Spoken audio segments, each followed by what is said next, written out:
Then we have another thing where Brittney Griner says that says something about that effing white girl. Now, can you imagine the outrage if Caitlin Clark said those things? The injuries that black girl was running. The WNBA finds itself drowning in yet another controversy that perfectly encapsulates everything wrong with how the league treats its biggest star. As shocking footage appears to show Brittney Griner calling Caitlin Clark a effing white girl after fouling out against the Indiana Fever, while the league that has profited enormously from Clark's star power continues to turn a blind eye to the systematic targeting and harassment of the player who single-handedly saved their struggling. What she said, but the way people are taking it is that she said some very disrespectful stuff. All right, so let's take a look at what she is saying right here. I'm not a lip reader, but it looked like right here she says, effing white girls. Oh, man. Effing trash, effing white girls. Effing trash right there.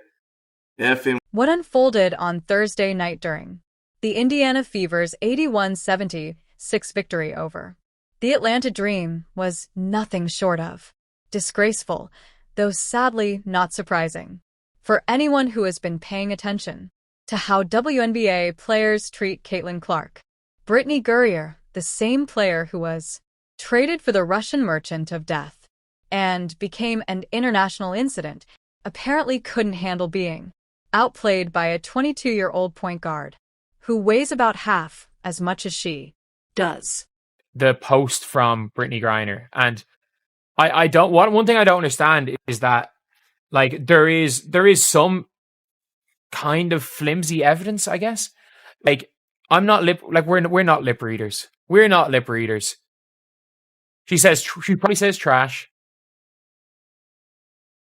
Like, it sounds like she has said. It looks like what it apparently says is effing Ling mightily throughout the game, managing only 5 points in 25 minutes. Griner found herself ejected from the game for accumulating too many fouls, but instead of walking off the court with the dignity expected of a professional athlete, cameras caught what appeared to be Griner mouthing the words trash and effing white girl in reference to Caitlin Clark. Let that sink in for a moment. A veteran player, someone who should be setting an example for younger athletes resorting to racial slurs because she couldn't handle being outplayed by someone half her size. I did not watch the game in its entirety. Brittney Griner fouled out late in the fourth, and she was in foul trouble the whole game. The referees was definitely calling everything on her. Even though the Indiana Fever really didn't get a chance to shoot a bunch of free throws that game, they was making specifically calls against Brittney Griner, and she was getting frustrated about it, man. Now, footage has surfaced, a couple different takes on this clip as well as to what she actually said. Some people said she didn't call Caitlin Clark a effing white girl. Some people say that she said what a effing whack call. At the end of the day, she said something. Footage, which has since gone viral across social media platforms, shows Griner's apparent outburst clear as day. While lip reading isn't an exact science, the visual evidence is damning enough that even casual observers can see what appears to be happening. This isn't some ambiguous gesture or unclear audio. This is a professional athlete appearing to use racial language against a fellow player because she couldn't handle her own poor performance on the basketball court. Now it appears that Brittney Griner has been caught on video. And yes, there's a certain amount of lip reading that's going on here, but y'all let you be the judge, because I don't think it takes a rocket scientist to try to decipher what it is Brittney Griner was saying. By the way, she fouled out of a WNBA game against Caitlin Clark in the Indiana Fever. She plays for the Atlanta Dream now. So here we go. Brittney Griner, who Joe Biden acquired 2 years ago and maybe the most lopsided trade of all time, this side of Deshaun Watson, was caught on camera saying what appeared to be some not very nice things about white girl Caitlin Clark during her little WNBA game last night. If you are enjoying, please subscribe. What makes this incident even more infuriating is the context in which it occurred. Caitlin Clark didn't even have a spectacular night by her standards, scoring just 11 points in the victory. This wasn't a case of Clark dropping 30 points and embarrassing Griner in front of a national audience. And this was simply a case of one player doing her job while another player completely lost her composure and apparently resorted to language that would get any other employee fired from any other workplace in America. But the Griner incident wasn't even the only controversy involving Caitlin Clark in that same game, which perfectly illustrates the hostile environment she faces every single night she steps onto a WNBA court. During the same contest, Clark also had an altercation with Ryan Howard that resulted in both players being assessed technical fouls. The league's response to this incident, both players received matching $30 fines, as if they were equally responsible for whatever transpired between them. Think about that for a moment. The WNBA looked at an altercation involving their biggest star and another player and decided that a $30 fine, the equivalent of pocket change for professional athletes, was appropriate punishment for both parties. But when Brittney Griner appears to use racial slurs against that same star player, the league's response has been complete silence.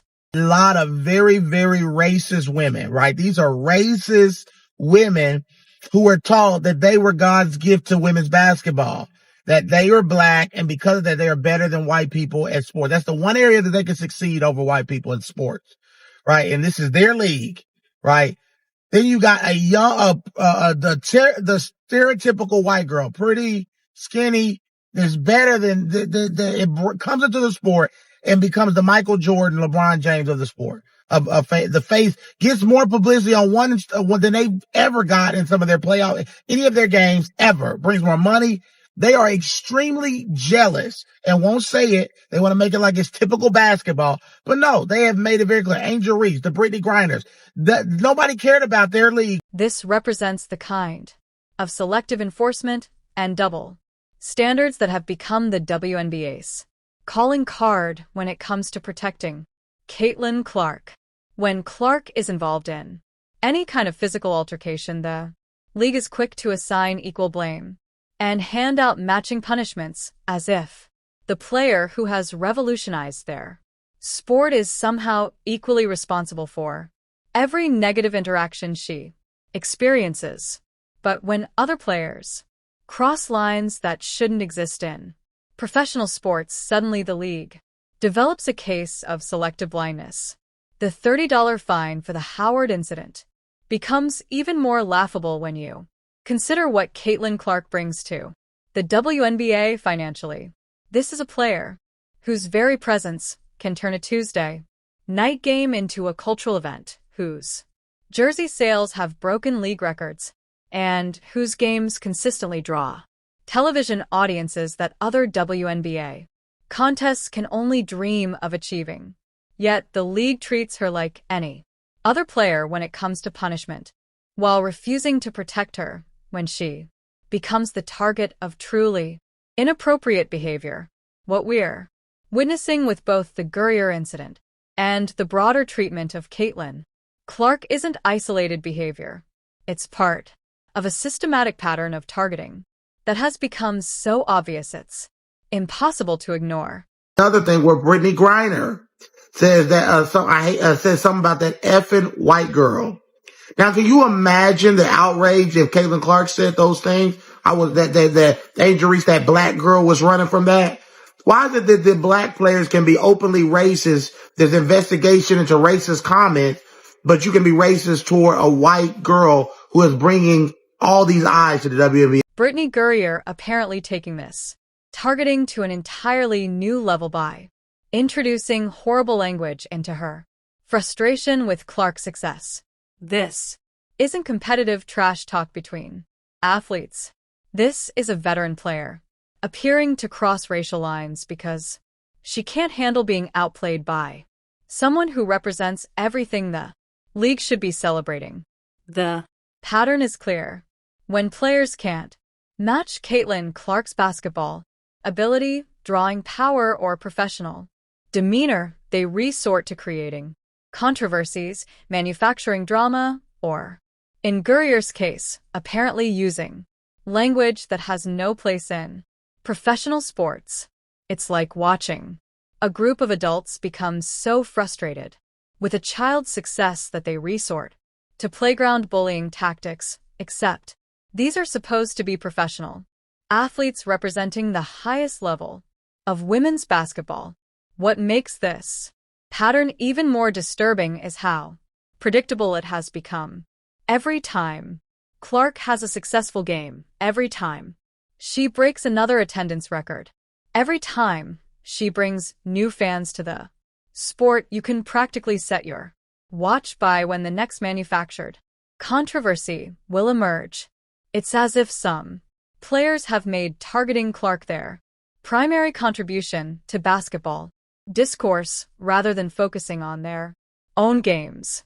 That Bob Griner said trash, followed by fucking white girl. Now, like I said, I'm not a lip reader. I don't know what she said. But again, the perception is the only thing that matters. And the perception throughout the WNBA is players dislike Caitlin Clark because she's white.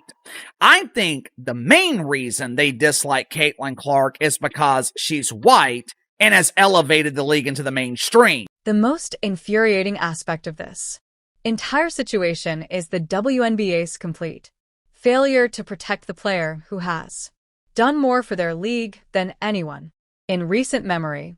This is the same organization that has watched Caitlin Clark transform their sport from a niche product to a cultural phenomenon. Yet, they seem more interested in appeasing the players who target her than protecting their most valuable asset. The league's silence on the Gurrier incident speaks volumes about their priorities and their spine or lack thereof. When faced with footage that appears to show one of their players using racial language against their biggest star, the WNBA has chosen to pretend it didn't happen rather than address it head-on. This isn't just poor leadership. It's cowardly leadership that prioritizes avoiding difficult conversations over maintaining professional standards. Compare this to how other professional sports leagues handle similar situations. The league's failure to act on the Gurrier incident becomes even more egregious when you consider their previous responses to much less serious situations involving Clark. They were quick to assign equal blame for the Howard altercation, suggesting they're perfectly capable of taking action when it suits their purposes. But when faced with apparent racial language directed at their star player, suddenly they develop paralysis. I wonder what would happen if you catch one of the white players saying effing black girls. You know what I'm saying? Like, what would happen if Caitlin Clark was saying something around that way with her lips? Oh, the internet will burn down, fam. They will be coming at Caitlin Clark left and right. You already have some people, especially in the media, saying, oh yeah, Caitlin Clark always get these special whistles.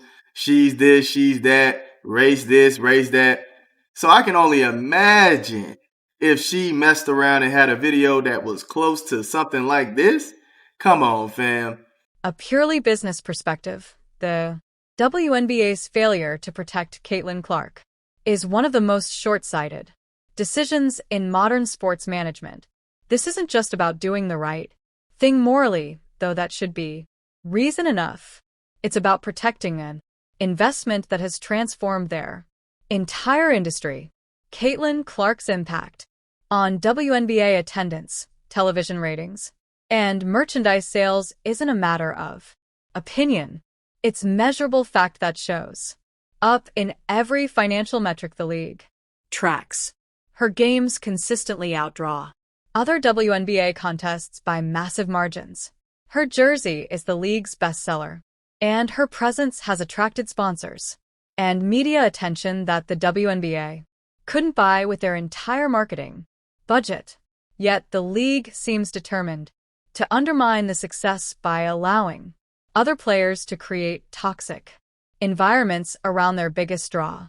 When players like Angel Reese can spend months manufacturing controversies without consequence, or when Brittney Griner can apparently use horrible language without facing suspension, it creates an atmosphere where targeting Clark becomes acceptable. This approach isn't just morally wrong, it's financially suicidal. The WNBA spent decades struggling for relevance, fighting for television coverage, and begging fans to care about their product. Then Caitlin Clark arrives and single-handedly solves many of these problems, only to watch the league fail to protect her from the very players who should be thanking her for elevating their sport. One person said, I will be reaching out to the WNBA to ask if Caitlin Clark, a trash effing white girl, violates its recent announcement, no tolerance for racism and no space for hate campaign. Will report back. Now, that is interesting because we know that they've been pushing their whole campaign about racism, attacks, and all these different scenarios playing out in the W. The business community understands this concept instinctively. When you have an employee who dramatically increases your company's value and profile, you protect that employee from workplace harassment, toxic behavior, and hostile environments. You don't allow other employees to target them with impunity while pretending it's not your responsibility to maintain professional standards. A suspension for Brittney Griner wouldn't just be about punishing one player for inappropriate behavior. It would represent the WNBA finally deciding to establish and enforce professional standards that protect all players, especially their most valuable ones. The league has an opportunity to make a statement that racial language, regardless of the circumstances, has no place in professional basketball. Consider what message a suspension would send throughout the league. It would tell players that targeting fellow athletes with racial language will result in serious consequences, not just social media controversy. It would demonstrate that the league takes workplace harassment seriously and won't tolerate behavior that would be unacceptable in any other professional environment. More importantly, it would show Caitlin Clark and other players that the WNBA is serious about maintaining professional standards and protecting its athletes from hostile behavior. This isn't about special treatment for star players. It's about basic professional conduct that should apply to everyone regardless of their status or... At WNBA, what is your current policy on respect to fellow players and racially motivated hostility? Yeah, I mean, what are we doing here? The treatment of Caitlin Clark represents a microcosm of everything wrong with how the WNBA positions itself and manages its talent. Instead of celebrating and protecting the players who elevate the sport, the league seems content to allow those players to become targets for frustrated competitors who can't match their impact or success. This approach doesn't just harm Clark individually, it damages the entire sport of women's basketball. When the league's biggest star faces constant targeting and harassment without league intervention, it sends a message to young girls watching that success will Make you a target rather than a celebrated achievement. It teaches them That instead of working harder to match someone's success, it's acceptable to tear them down through manufactured controversies and inappropriate behavior. The long-term consequences of this approach extend far beyond any individual incident. If the WNBA continues to allow its stars to be targeted with impunity, it risks creating an environment where talented players might choose other opportunities rather than subject themselves to systematic harassment. It also risks alienating the new fans that players like Clark had brought to the sport. Fans who came to watch basketball. Excellence rather than reality. Television drama. Coming to the league brings more viewers, more ad money. The Caitlin Clark tide is going to, if embraced, rise all boats. The majority in the league, which is black women, has done everything they can to not welcome Caitlin Clark to the league. Why? There has never been any cost for black WNBA players. The Brittney Griner incident represents a crossroads moment for the WNBA. The league can either finally establish professional standards that protect all players from inappropriate behavior, or it can continue down its current path of selective enforcement and cowardly leadership that prioritizes avoiding difficult decisions over maintaining basic professional conduct. A suspension for Griner would send a clear message that racial language has no place in professional basketball and that the league is serious about protecting its players from hostile behavior. It would demonstrate that success on the court doesn't excuse inappropriate conduct and that the WNBA operates with consistent standards for all players regardless of their status or popularity. Failing to act, however, would confirm what many observers already suspect.